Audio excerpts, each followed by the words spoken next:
So I had a quick thought that I wanted to just share here from today. In the meeting for the company where I work part-time, we were talking about sales and making sure that you get all the upsells. And we don't have anything that isn't valuable for the customer. And I think that's the first thing that makes it easy for me, is I know that anytime I offer a protector for the carpet, it's a good product. It's something that's going to help keep the carpet cleaner longer. And I've seen the difference between when it doesn't have it and when it does, and I come back and clean. So I know that, right? So I know it's valuable. So that's one thing, is just the confidence in the products and services. So it came up, the question was, what do you do when you have concerns? What do you do when you have a customer who says, I don't want that, or how do you deal with objections? And as the manager started talking about sales tactics, and that's what it was tactics to get the customer to say yes, tactics to convince them that these things are good. I had the thought in my head, you've already lost. If it turns into an argument about the value, you've already lost. And so again, I think about, how is it that I have been able to consistently do 90 to 100% on these upsell items?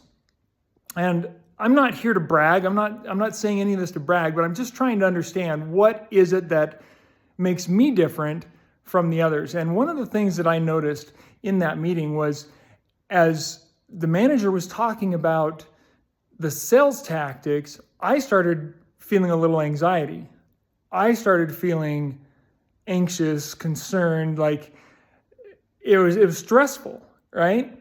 And that's where I said, you've already lost. So I think one of the things that happens when I go in and talk to a customer is, number one, I am looking out for the customer in their best interest. I'm giving them the best possible scenario. This is how I can do the best job for you. And I believe that, and I have total confidence in it. And so I present it to them that way.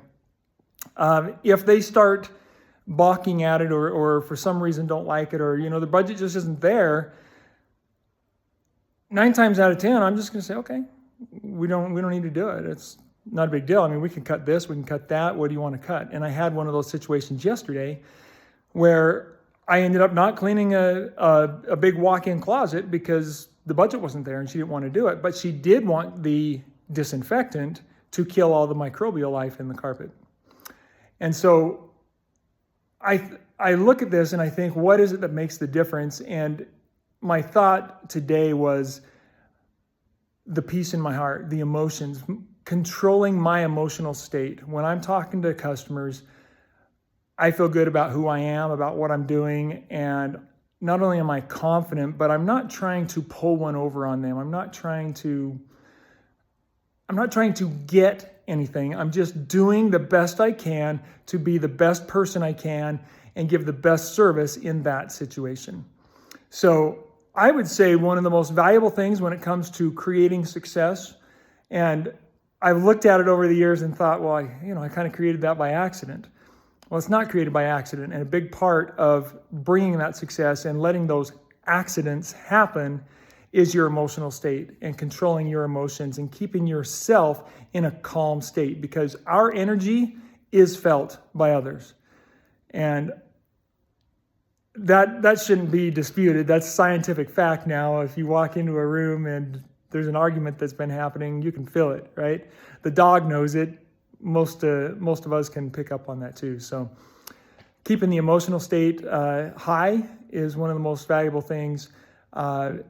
Truly caring about those around you, that's going to be what makes life easy and makes accidental success come all the time.